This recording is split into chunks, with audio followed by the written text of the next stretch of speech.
Olá, olá, Cleiton Monte quem fala. Estarei todo domingo no Segunda Opinião, na nossa Análise em Foco.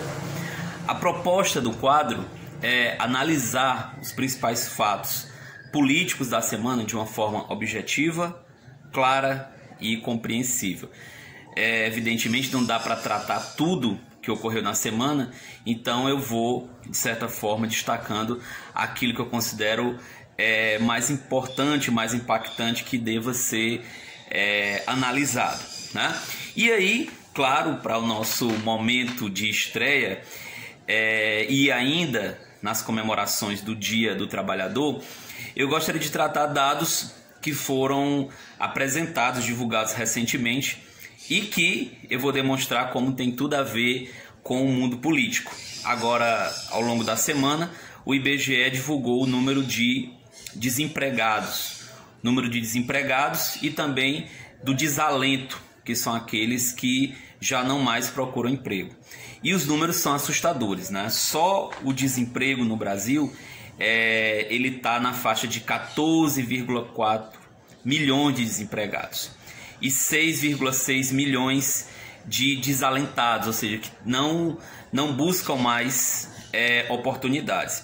E olha que esses números, segundo vários economistas, eles podem estar muito aquém da realidade por causa do próprio formato da pesquisa, das pesquisas que o governo vem realizando. Então, são pesquisas que são feitas por telefone, então a gente pode ter um quadro ainda mais trágico.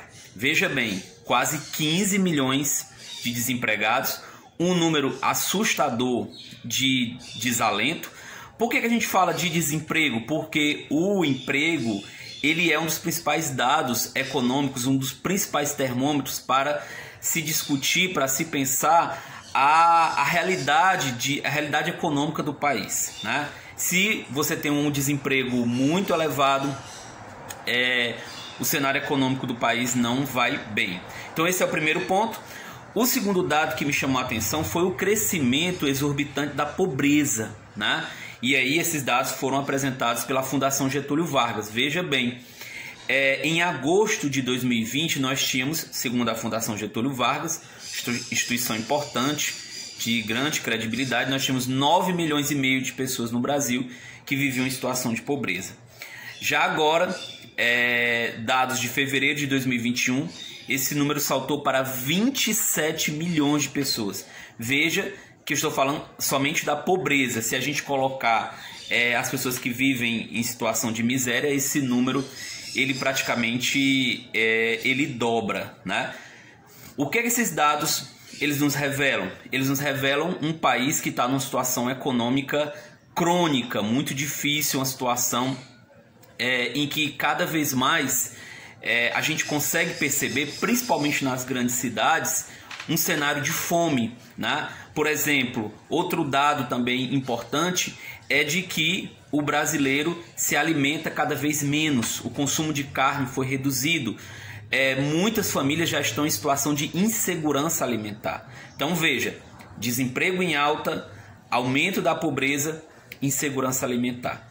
Esses componentes, esses três componentes juntos, revelam a situação econômica do país. E por que eu estou falando de economia? Porque a economia ela tem um impacto muito forte sobre o cenário político, né? Isso não é de agora, isso não acontece só no Brasil.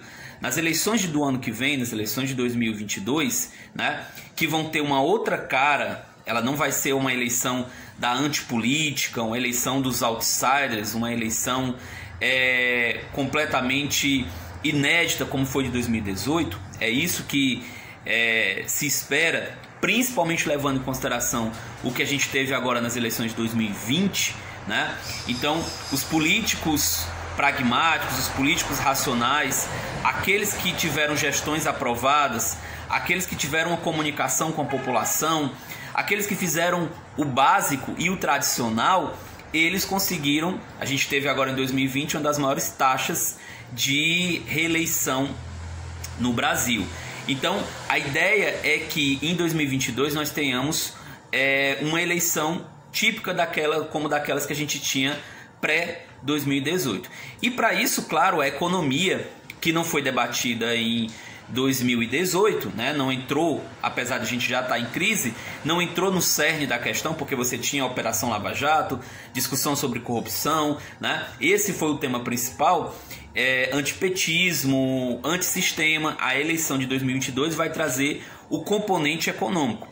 Mas veja bem, cuidado com as interpretações. Isso não significa, quando eu falo que a economia vai mal, isso não significa necessariamente que quem está no poder, no caso o presidente Bolsonaro, não vai se reeleger. Por quê?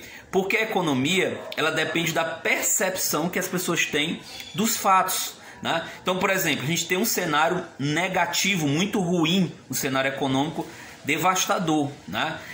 Principalmente para grupos mais vulneráveis, para os mais pobres. A gente teve no Brasil nos últimos anos, principalmente no ano passado, uma estagnação de renda da classe média, um crescimento de renda da classe A e uma queda acentuada na renda das classes C e D, né? Agora a grande questão é saber como essa população fortemente atingida na pandemia, com a retração, com o isolamento rígido, como é que essa população vai interpretar esse cenário econômico, né? Ela vai interpretar como culpa do presidente, ou seja, o presidente seria o culpado por esse cenário que a gente vive, né? Por não ter agilizado a vacinação, por não ter contribuído com governadores e prefeitos. A culpa vai ser dos governadores e dos prefeitos? A culpa é de algo mais distante, como um incontrolável vírus, né? Então, a interpretação, a percepção das pessoas sobre o fato econômico é muito importante. E aí, claro, o governo Bolsonaro vive numa situação muito difícil. Basta a gente pegar as pesquisas de opinião que retratam o governo. Em 2020, muita gente, população considerável, não atribuía nenhuma relação ou muito pouca relação do governo Bolsonaro com a pandemia. Em alguns meses a gente teve até piora na avaliação de governadores e prefeitos. Mas ali nós tínhamos a primeira onda, nós tínhamos um auxílio emergencial bastante significativo, então você não tinha uma relação direta com o presidente. Agora na segunda onda, que é mais letal, né, que realmente pegou as pessoas e os governos, as cidades, de uma forma até mais frontal do que na primeira onda, as pesquisas de opinião já apontam que parte da população, uma parte considerável da população, começa a atribuir diretamente a situação, não apenas a pandemia, o número de mortes que a gente atingiu essa semana, 400 mil mortes, mas também a situação econômica, aos erros, às ações e omissões do governo federal, né? E isso, claro, coloca o governo Bolsonaro numa situação extremamente delicada. Por quê? Porque ele está em 1 ano e meio para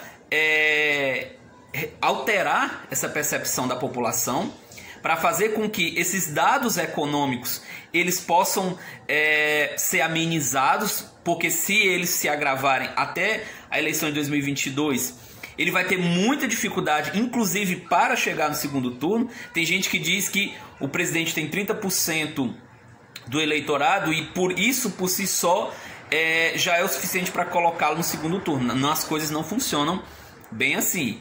Desses 30%, você tem uma base mais radical, mais bolsonarista raiz, como a gente chama, que é ligada ao presidente. E claro, mesmo numa situação econômica muito ruim, vai continuar com o presidente. Mas você tem uma parte desses 30% que pode oscilar, que pode se afastar do presidente, com um maior agravamento da situação. E aí a gente não teria só a questão sanitária da pandemia, dos mortos, a gente teria uma situação econômica muito preocupante. E a curto prazo, não temos sinalizações de melhoria nesse quadro. Por quê? Porque nós temos o avanço aí da CPI da Covid, que vai prolongar escândalos relacionados ao governo federal, e nós tivemos também o orçamento, a aprovação do orçamento, que praticamente não dá margem para o governo fazer investimento. É um cenário de cortes em que o presidente pouco pode fazer para ampliar investimentos, para criar uma seara um pouco mais favorável para ele. Então, uma situação extremamente delicada que vai depender, claro, vai exigir muito. Isso não quer dizer que a situação está perdida para o presidente, porque ele tem o poder da caneta, ele tem o poder dos cargos, ele tem o poder de atração. Se ele souber fazer isso, ele pode atrair partidos e pode fazer uma recomposição. Mas o tempo, ele urge, né?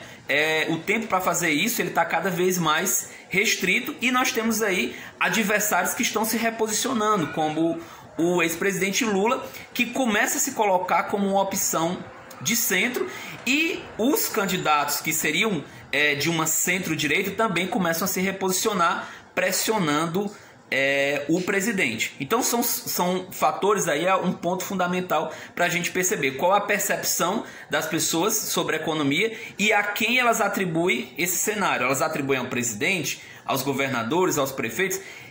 A minha tese, né, que é a tese que alguns especialistas também estão defendendo, é de que esse fator ele vai ser importantíssimo para a eleição de 2022. Mas isso são fatos, versões e situações que a gente vai debater nas próximas semanas. Esse foi o nosso primeiro Análise em Foco, direto para o Segunda Opinião. Aguardo você na próxima semana.